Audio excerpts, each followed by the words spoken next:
क्या बीजेपी में शामिल होकर केंद्र में मंत्री बन सकते हैं पंजाब के पूर्व मुख्यमंत्री कैप्टन अमरिंदर सिंह? गृह मंत्री अमित शाह से मुलाकात के बाद तेज हुई अटकलें। जिस बात के कयास लग रहे थे वो सच साबित हुई। पंजाब के पूर्व सीएम कैप्टन अमरिंदर सिंह दिल्ली में आज शाम केंद्रीय गृह मंत्री अमित शाह से मिलने पहुंच गए। हालांकि कल खुद कैप्टन ने किसी भी राजनीतिक मुलाकात से इंकार किया था, लेकिन आज वो न सिर्फ गृह मंत्री अमित शाह से मिले बल्कि उनकी ये मुलाकात काफी लंबी चली। सूत्रों के मुताबिक बीजेपी कैप्टन को केंद्र में एक मंत्री बनाने का ऑफर दे सकती है। सूत्रों के मुताबिक बीजेपी पंजाब में एक बड़े सिख चेहरे की तलाश में है। ऐसे में बीजेपी आगामी चुनावों से पहले कैप्टन अमरिंदर सिंह पर दांव लगा सकती है। पंजाब प्रकरण के बाद कांग्रेस पार्टी के भीतर नवजोत सिंह सिद्धू के खिलाफ बनने लगा है माहौल। अब प्रियंका गांधी के राजनीतिक सलाहकार ने भी नवजोत सिंह सिद्धू को पार्टी से निकालने की मांग कर दी है। प्रियंका गांधी के साथ सिद्धू की तस्वीर आज की नहीं, जून महीने की है, जब सिद्धू कैप्टन के खिलाफ मोर्चा खोले हुए थे। लेकिन अब तो प्रियंका गांधी के राजनीतिक सलाहकार विभाकर शास्त्री भी सिद्धू को कांग्रेस में नहीं देखना चाहते। उन्होंने सिद्धू को पंजाब कांग्रेस अध्यक्ष बनाने के फैसले पर ही सवाल उठा दिया। और मेरा ये मानना है ये बिल्कुल इस बहुत बड़ी गलती थी नवजोत सिद्धू को इतना बड़ा पद देना। बाहर से आया हुआ व्यक्ति भाषण अच्छा दे सकता है, आपके लिए भीड़ इकट्ठा कर सकता है, लेकिन संगठन नहीं चला सकता। ऐसा माना जाता है कि नवजोत सिंह सिद्धू को पंजाब कांग्रेस की कमान सौंपे जाने में प्रियंका गांधी खासी मददगार रही हैं। लेकिन अब कांग्रेसियों को लग रहा है कि वो सिद्धू पर अपने हाथ जला चुके हैं। पंजाब कांग्रेस में मची उथल-पुथल के बाद अब कांग्रेस के असंतुष्ट नेताओं का धड़ा हुआ सक्रिय। गुलाम नबी आजाद ने उठाई CWC बैठक की मांग, तो कपिल सिब्बल ने कांग्रेस के आला नेतृत्व पर ही उठाए सवाल। पंजाब में मचे बवाल ने कांग्रेस के भीतर असंतुष्ट नेताओं के धड़े को मौका दे दिया। गुलाम नबी आजाद ने सोनिया गांधी को चिट्ठी लिखकर कांग्रेस कार्य समिति की तत्काल बैठक बुलाने की मांग की है। वहीं कपिल सिब्बल ने आज बाकायदा प्रेस कॉन्फ्रेंस की और इशारों में गांधी परिवार पर सवाल उठा दिए। हम इतना तो जरूर कह सकते हैं कि उनकी निंदा भी कर सकते हैं कि क्यों पार्टी छोड़ के चले गए, लेकिन शायद हमें यह भी सोचना होगा, खुद से पूछना होगा, हो सकता है हमारी भी शायद कोई गलती रही हो। अब in our party at the moment there is no president, so we don't know who is taking these decisions. We know and yet we don't know. I am given to understand and I believe that one of my senior colleagues is perhaps written or is about to write to the Congress President to immediately convene a CWC. Congress के भीतर G23 के नाम से जाने जाने वाले कांग्रेस के असंतुष्ट नेताओं के धड़े ने पिछले साल भी कांग्रेस अध्यक्ष पद और कांग्रेस वर्किंग कमेटी के चुनाव को लेकर आवाज बुलंद की थी। पंजाब कांग्रेस अध्यक्ष पद छोड़ने के बाद पहली बार नवजोत सिंह सिद्धू की प्रतिक्रिया आई। सिद्धू बोले, पंजाब के हक के लिए आखिरी दम तक लड़ता रहूंगा, चाहे कुछ भी कुर्बान करना पड़े। 17 साल ਦਾ राजनीतिक सफर एक मकसद ਦੇ ਨਾਲ ਕੀਤਾ। ਪੰਜਾਬ ਦੇ ਲੋਕਾਂ ਦੀ ਜ਼ਿੰਦਗੀ ਨੂੰ ਬਿਹਤਰ ਕਰਨਾ, ਟੂ ਮੇਕ ਅ ਡਿਫਰੈਂਸ ਔਰ ਮੁੱਦਿਆਂ ਦੀ ਰਾਜਨੀਤੀ ਦੇ ਉੱਤੇ ਇੱਕ ਸਟੈਂਡ ਲੈ ਕੇ ਖੜਨਾ। ਇਹੀ ਮੇਰਾ ਧਰਮ ਸੀ, ਇਹੀ ਮੇਰਾ ਫਰਜ਼ ਸੀ। ਮੇਰੀ ਅੱਜ ਤੱਕ ਕਿਸੇ ਨਾਲ ਕੋਈ ਨਿੱਜੀ ਕਿੜ ਨਹੀਂ ਰਹੀ, ਨਾ ਹੀ ਮੈਂ निजी लड़ाइयां लड़ियां। सिद्धू के बयान से साफ है कि वो झुकने को तैयार नहीं हैं। ऐसे में सवाल ये है कि आखिर पंजाब में कांग्रेस की मुश्किलें कब खत्म होंगी। सिद्धू का इस्तीफा स्वीकार कर सकती है कांग्रेस। सूत्रों के मुताबिक पंजाब कांग्रेस को मिल सकता है नया प्रदेश अध्यक्ष। पंजाब में सिद्धू के इस्तीफे कांड पर कांग्रेस में रूठने मनाने का दौर जारी है, लेकिन सूत्रों के मुताबिक बड़ी खबर यह आई कि सिद्धू का इस्तीफा स्वीकार हो सकता है। सिद्धू के इस्तीफे के फैसले से कांग्रेस आलाकमान काफी नाराज है। सिद्धू की जगह पंजाब में नया प्रदेश अध्यक्ष बनाया जा सकता है। सिद्धू की जगह कौन लेगा यह अभी तय नहीं, बदलाव करने में वक्त भी लगेगा। हालांकि मुख्यमंत्री चन्नी ने आज कहा सिद्धू को मनाने की कोशिशें जारी हैं। सिद्धू साहब से टेलीफोन पे बात की है कि पार्टी सुप्रीम होती है, सरकार पार्टी की आइडियोलॉजी को मानती है और उसके ऊपर चलती है। आप आओ, बैठकर बात करो। जिस तरीके से आपको कोई गलतियां लग रही हैं वो पहले भी आप कर सकते थे, आप आप भी अब कर सकते हो। सूत्रों के मुताबिक कांग्रेस आलाकमान ने पंजाब में चन्नी को अपने मन मुताबिक फैसले लेने की खुली छूट दी तो नवजोत सिंह सिद्धू को यह बात नागवार गुजरी और उनका इस्तीफा हुआ। पंजाब में सिद्धू संकट के बीच मुख्यमंत्री चरणजीत सिंह चन्नी का बड़ा ऐलान। पंजाब में 2 किलोवाट तक के उपभोक्ताओं के बिजली के बिल होंगे माफ। 53 लाख परिवारों को होगा फायदा। आज जैसी फैसला किया है कि 2 किलोवाट दे कंज्यूमर दे 2 किलोवाट दे तक दे, चाहे उसका 1 किलोवाट लोड है, चाहे उसका 500 वाट लोड है, चाहे 1.5 किलोवाट लोड है, 2 किलोवाट तक दे कंज्यूमर जिन्ने है पंजाब के विच जेड़े कि लगभग 80% है या 75% है टोटल आबादी दे, उन्हां दा पिछला जिहड़ा बिल आया है वो बकाया है सारा उन्हां लोकां दा असीं भरांगे। असीं सरकार ने फैसला कर लिया, सरकार उन्हां दा भरेगी। सिद्धू कांड के बाद पंजाब में कांग्रेस की जो फजीहत हो रही है, उसी बीच चन्नी बड़े फैसले कर जनता में अलग संदेश देने की कोशिश कर रहे हैं। फायदा होगा या नहीं, ये तो अगले साल होने वाले चुनाव में पता चलेगा। पंजाब में सियासी संकट के मौके पर केजरीवाल का सियासी चौका। पंजाब में अब स्थिर सरकार का नारा उछाला। पंजाब के मौजूदा राजनीतिक अनिश्चितता के हालात को अरविंद केजरीवाल पंजाब चुनाव में भुनाने की तैयारी में है। आज पंजाब दौरे पर पहुंचे केजरीवाल ने स्थिर सरकार का नारा उछाला और कांग्रेस पर हमले किए। पंजाब में किस तरह से राजनीतिक माहौल है, राजनीतिक अस्थिरता बनी हुई है, वो बहुत ही दुर्भाग्यपूर्ण है। सत्ता की गंदी लड़ाई चल रही है। इन लोगों ने सरकार को एक तमाशा बना दिया है। अब आम आदमी पार्टी ही पंजाब को एक स्थिर सरकार दे सकती है, अच्छी सरकार दे सकती है, ईमानदार सरकार दे सकती है। पंजाब में लगभग 5 महीने बाद विधानसभा का चुनाव होना है। केजरीवाल ने सभी सीटों पर लड़ने का ऐलान कर दिया है।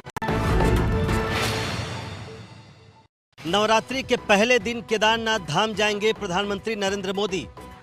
पीएम को उसी दिन उत्तराखंड में कुछ उद्घाटन भी करने हैं। प्रधानमंत्री नरेंद्र मोदी एक बार फिर से बाबा केदार के दर पर जाने वाले हैं। सूत्रों के मुताबिक वो 7 अक्टूबर को केदारनाथ धाम के दर्शन करेंगे। नवरात्रि भी उसी दिन से शुरू हो रहा है। प्रधानमंत्री मोदी 7 अक्टूबर को ही ऋषिकेश एम्स में ऑक्सीजन प्लांट का उद्घाटन भी करेंगे। यही नहीं, पीएम उसी दिन देहरादून ऋषिकेश के बीच जॉली ग्रांट एयरपोर्ट के नए टर्मिनल का लोकार्पण करेंगे। ऐसी संभावना है कि पीएम मोदी उस दिन एक जनसभा को भी संबोधित कर सकते हैं। उस जनसभा के जरिए पीएम मोदी उत्तराखंड चुनाव के लिए प्रचार का बिगुल भी फूंक सकते हैं। 7 अक्टूबर का दिन प्रधानमंत्री नरेंद्र मोदी के लिए बेहद खास है। 20 साल पहले 7 अक्टूबर के ही दिन वो पहली बार गुजरात के मुख्यमंत्री बने थे।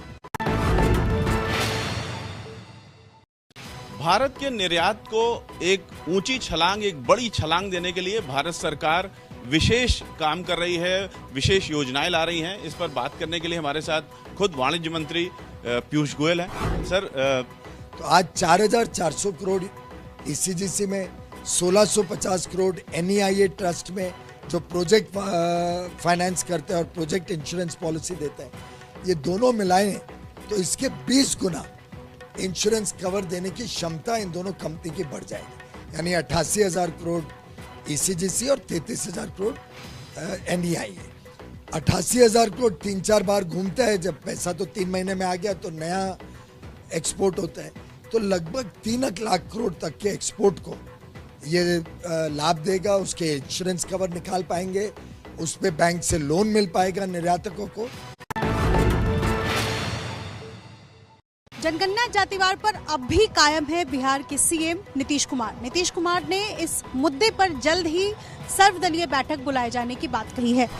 केंद्र में एनडीए सरकार की सहयोगी पार्टी जेडीयू का जातिगत जनगणना पर अलग रुख बना हुआ है। नीतीश इसके लिए सियासी मोर्चाबंदी में जुटे हुए हैं। आज उन्होंने कहा कि इसके लिए सर्वदलीय बैठक की जाएगी। इसके लिए हम लोग बैठेंगे, हम लोग सब मिलकर के गए हैं और वहाँ से ऐसा हो गया, चला गया सुप्रीम कोर्ट में ये बात, तो उसके बाद हम लोगों ने कहा कि हम लोग आपस में बैठेंगे, राज्य के लिए कुछ करना है उसके बारे में तो सभी पार्टियों की मीटिंग करेंगे और आपस में बातचीत करके निर्णय लेंगे। तो वो किया जाएगा। नीतीश के कार्यकाल में ही बिहार विधानसभा में 2 बार जातीय जनगणना पर प्रस्ताव पारित हो चुका है। हालांकि केंद्र सरकार जातीय जनगणना के हक में नहीं है। ब्रिटेन में गहराते पेट्रोल संकट से निपटने के लिए अब सेना की मदद ली जाएगी। ब्रिटेन में अब लोग एक दूसरे से पेट्रोल भी उधार मांगने लगे हैं। एक नजर में ऐसा लग रहा है मानो हाईवे पर ट्रैफिक जाम है, लेकिन गौर से देखने पर पता चलता है कि पेट्रोल पंप पर पेट्रोल लेने के लिए ये लंबी कतार लगी हुई है। पूरे ब्रिटेन में इन दिनों यही हाल है। ज्यादातर पेट्रोल पंप खाली हो गए हैं। ब्रिटेन में तेल संकट इतना गहरा गया है कि लोगों का ज्यादातर वक्त पेट्रोल की जुगत करने में ही गुजर रहा है। जैसे इन शख्स को किसी से पेट्रोल उधार मांगकर अपनी गाड़ी में डलवाना पड़ रहा है ताकि किसी तरह पेट्रोल पंप तक पहुंच सके। तेल संकट के चलते पिछले 5 दिनों में ब्रिटेन में कई पेट्रोल पंप बंद हो गए हैं। नौबत ये आ गई है कि पेट्रोल संकट के बीच पीएम जॉनसन ने सेना को स्टैंड बाय पर रखा है। ब्रिटेन में करीब 1 लाख ट्रक ड्राइवरों की कमी के चलते पेट्रोल की सप्लाई ठप पड़ गई है। उत्तर कोरिया के तानाशाह ने मिसाइल दागने के 1 दिन बाद बताई मिसाइल टेस्ट की खबर। 1 महीने में तीसरी बार उत्तर कोरिया ने किया मिसाइल टेस्ट। यही वो मिसाइल टेस्ट है जिसे उत्तर कोरिया ने पूरे 1 दिन दुनिया से छिपाए रखा। पड़ोसी दक्षिण कोरिया ने जब इस परीक्षण का 1 दिन पहले ही खुलासा कर दिया, तब जाकर उत्तर कोरिया के तानाशाह किम जोंग उन को अपने मिसाइल टेस्ट की खबर को सार्वजनिक करना पड़ा। तानाशाह के सरकारी मीडिया में बताया गया है कि यह सबसे नई विकसित हाइपरसोनिक मिसाइल है, जिसका संकेत किम जोंग उन ने इसी साल जनवरी में हुई पार्टी कांग्रेस में दे दिया था।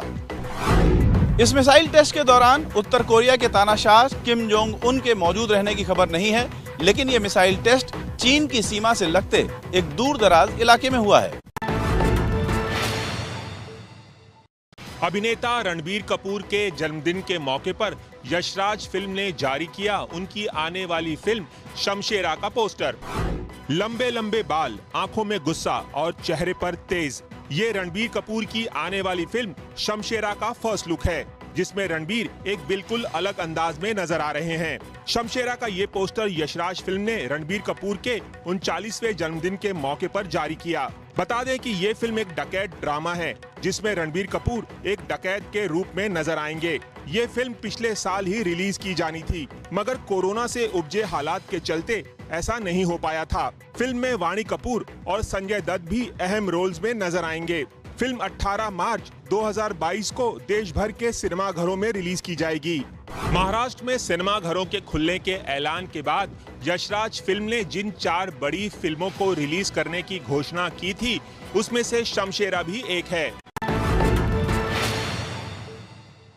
आजादी के आंदोलन के क्रांतिकारी सरदार ऊधम सिंह पर आ रही है फिल्म। 16 अक्टूबर को रिलीज हो रही इस फिल्म में मुख्य भूमिका में विकी कौशल हैं। जलियांवाला बाग नरसंहार का बदला लेने वाले क्रांतिकारी सरदार ऊधम सिंह पर जो फिल्म आ रही है, उसके निर्देशक हैं सुजीत सरकार। ये फिल्म 16 अक्टूबर को अमेज़न प्राइम पर रिलीज हो रही है। सरदार ऊधम सिंह वो क्रांतिकारी हैं जिन्होंने जलियांवाला बाग में नरसंहार कराने वाले जनरल डायर को ब्रिटेन जाकर 6 गोलियां मारी थीं। ऊधम सिंह ने उस वक्त ब्रिटिश हुकूमत को हिला दिया था। सरदार ऊधम सिंह पंजाब के संगरूर में पैदा हुए थे। 1919 में अमृतसर के जलियांवाला बाग नरसंहार को उन्होंने अपनी आंखों से देखा था। यूपी के गोरखपुर में पुलिस छापेमारी में एक व्यापारी की संदिग्ध परिस्थितियों में हुई मौत को लेकर हंगामा, पुलिस पर लगा पीटने का आरोप, 6 पुलिसकर्मी सस्पेंड। मामले का मुख्यमंत्री योगी आदित्यनाथ ने संज्ञान लिया। फोटो में दिख रहा ये वही प्रॉपर्टी डीलर मनीष कुमार गुप्ता है, जिसकी पुलिस रेड के दौरान संदिग्ध परिस्थितियों में मौत हुई। ये इमारत गोरखपुर के होटल की है, जिस पर पुलिस ने रेड की थी। बाद में घायल हालत में प्रॉपर्टी डीलर मनीष कुमार को अस्पताल में भर्ती कराया गया, जहां उन्होंने दम तोड़ दिया। मनीष की पत्नी ने पुलिस पर गंभीर आरोप लगाए हैं। परिवार का आरोप, मनीष के शरीर पर पिटने के निशान मिले हैं। जिन्होंने भी मेरे हस्बैंड को मारा है, मेरे पति को मारा है, उनको सख्त से सख्त सजा मिलनी चाहिए। आप वर्दी पहनते हो, इसका मतलब ये नहीं कि हम नागरिक नहीं हैं। करीब 60 बच्चे कोविड पॉजिटिव पाए गए हैं। इस वक्त हम उसी स्कूल के बाहर मौजूद हैं और तस्वीरें जैसे कि आप देख सकते हैं कि गर्ल्स बोर्डिंग स्कूल थी, जहां पर जो है 485 स्टूडेंट्स और 57 स्टाफ थे। हालांकि स्टाफ्स जो कि वैक्सीनेटेड थे उनमें से कोई भी पॉजिटिव नहीं पाया गया है, लेकिन एक बच्चा जो है जो बल्लारी से आया हुआ था, सबसे पहले उसमें सिम्टम्स डेवलप हुए, काफ़ी तेज़ बुखार, वॉमिटिंग और डायरिया जो है वो उसमें पाया गया, जिसके बाद उसकी टेस्टिंग हुई तो कोविड पॉजिटिव पाया गया। जिसके बाद बाकी स्टूडेंट्स का भी टेस्टिंग किया गया, उसमें करीब 60 बच्चे जो है वो पॉजिटिव पाए गए हैं। एक जो कि हाई फीवर के साथ सिम्टोमेटिक है, उसे लेडी कर्जन हॉस्पिटल में शिफ्ट कर लिया गया है, जबकि एक और बच्चे को जो है होम क्वारंटीन किया गया है। बाकी 58 स्टूडेंट्स जो है वो इसी हॉस्टल में उनका इलाज चल रहा है।